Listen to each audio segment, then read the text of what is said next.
Bismillahirrahmanirrahim. Assalamualaikum warahmatullahi wabarakatuh. Alhamdulillahirabbil alamin. Wassalatu wassalamu ala asrafil anbiya'i wal mursalin wa ala alihi wa sahbihi ajma'in, amma ba'du. Puji syukur kehadirat Allah Subhanahu wa taala yang telah memberikan kita beribu-ribu nikmat. Salat beserta salam semoga tetap tercurah limpahkan kepada baginda kita Nabi Muhammad sallallahu alaihi wasallam. Alhamdulillahirabbil alamin. Pada kesempatan kali ini saya Nanang Rafli dengan NIM 2013-627 dari jurusan Bahasa dan Sastra Arab semester 5 kelas A. Saya akan memaparkan tentang dialek bahasa Arab. Bahasa Arab merupakan salah satu dari bahasa dunia tertua yang tetap bertahan dan masih dipergunakan sampai saat ini. Ia telah tersebar ke seluruh penjuru dunia, bahkan telah banyak dijadikan sebagai bahasa resmi banyak negara di masa kejayaan Islam dulu. Sisa-sisa pengaruhnya masih bisa ditemukan dalam bahasa-bahasa dunia yang masih berlaku sampai saat ini, seperti bahasa Inggris, Jerman, India, Indonesia, dan sebagainya.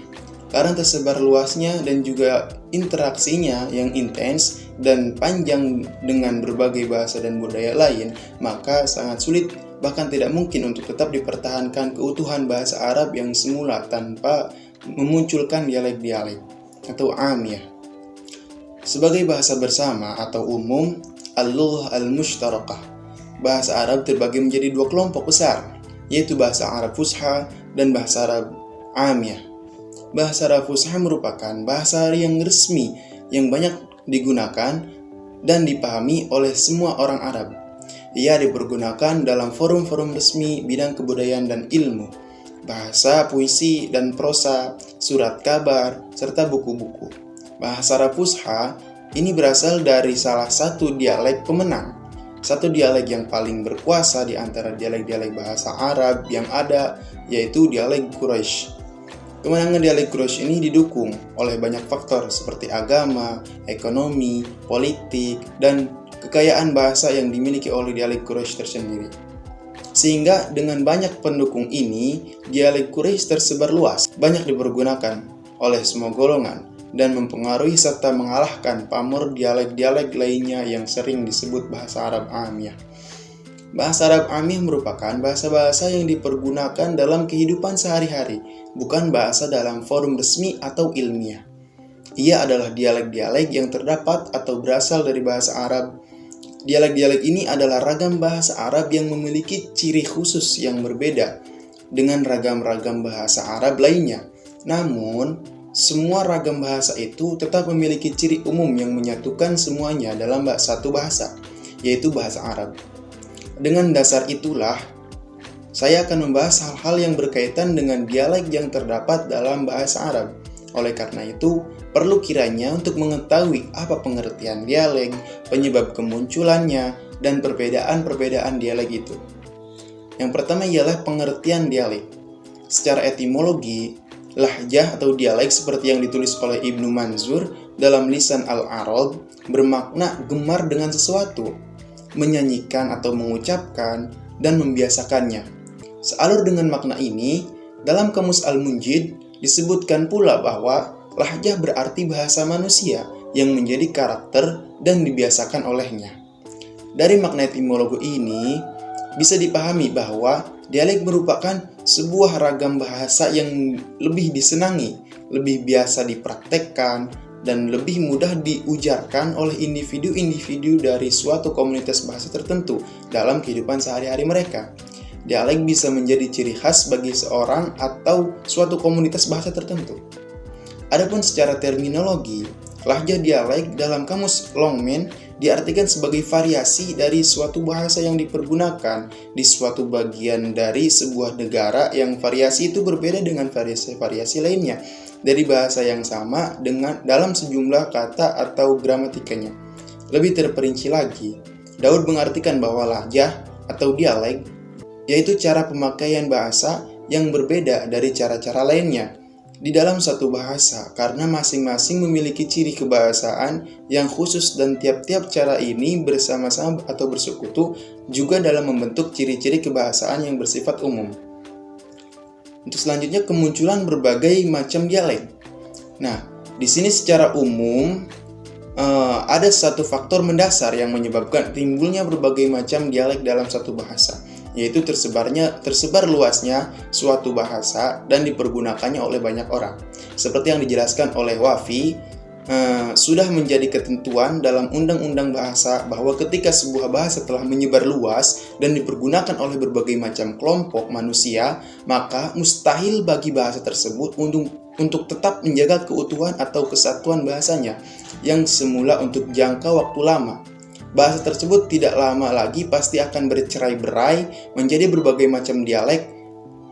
Setiap dialek pun selanjutnya berkembang melalui jalan yang berbeda-beda.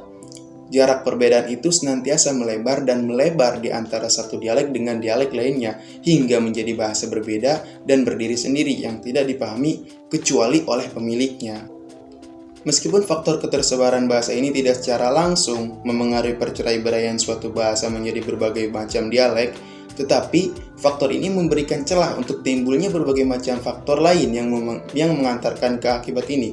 Selain faktor mendasar ini, terdapat faktor-faktor lain yang begitu berpengaruh, yaitu faktor politik, sosial, geografis, dan kebudayaan. Faktor politik sangat berpengaruh terhadap perkembangan bahasa. Hal ini bisa dibuktikan ketika sebuah negara terbagi-bagi menjadi wilayah-wilayah kecil yang berdiri sendiri. Pupusnya kesatuan politik ini berimbas pada hilangnya kesatuan pola pikir dan bahasa yang sama, sehingga menimbulkan dialek-dialek yang berbeda. Faktor sosial pun tidak kalah perannya dari faktor politik dalam menimbulkan dialek-dialek. Orang-orang yang tinggal dalam satu masyarakat bisa berbeda-beda dalam status, pendidikan, dan pekerjaan. Perbedaan-perbedaan ini mengkotak-kotakan mereka dalam satu level yang berbeda dengan level lainnya. Dari level-level mereka ini berpengaruh pula pada bahasa yang mereka gunakan. Demikian juga halnya dengan faktor geografis. Faktor ini pun sangat berpengaruh dalam menimbulkan dialek-dialek. Sebagai contoh adalah situasi desa yang berbeda dengan situasi kota. Desa yang mobilitas masyarakatnya sedikit, terisolasi dan sedikit bergaul dengan masyarakat lain, maka bahasa mereka relatif terjaga daripada bahasa orang-orang kota yang banyak berinteraksi dengan masyarakat lain. Sehingga bahasa orang-orang kota yang terhindarkan dari perubahan-perubahan karena pengaruh interaksi tersebut. Faktor kebudayaan pun tidak kalah pentingnya dalam menimbulkan dialek. Tak pelak lagi bahwa ilmu dan kebudayaan memiliki pengaruh yang besar dalam pembentukan akal dan jiwa. Pembentukan ini akan berpengaruh juga dalam bahasa yang digunakan oleh manusia. Untuk selanjutnya, sebab-sebab perbedaan dialek. Memang harus diakui bahwa perkembangan dialek-dialek yang timbul dari satu bahasa karena melalui proses dan pengaruh yang berbeda-beda, maka berakibat pula pada perbedaan dialek tersebut. Banyak faktor yang bisa menyebabkan suatu dialek berbeda dengan dialek lainnya. Di antara faktor-faktor yang menyebabkan perbedaan itu antara lain adalah lingkungan, jauhnya tempat tinggal, sarana-sarana kehidupan, perbedaan dunia yang dilihat, perbedaan cara memahami dan berbicara. Dengan redaksi yang berbeda tetapi dengan makna yang sama, Daud juga menjelaskan bahwa penyebab perbedaan dialek-dialek bahasa Arab adalah terisolirnya antara suku yang satu dengan suku yang lainnya, kurangnya sarana-sarana perhubungan antara mereka. Selain itu, adanya cacat bawaan yang berkaitan dengan proses kebahasaan seperti tidak bisa mendengar dan mengucapkan. Hanya itu yang dapat saya sampaikan. Terima kasih. Wassalamualaikum warahmatullahi wabarakatuh.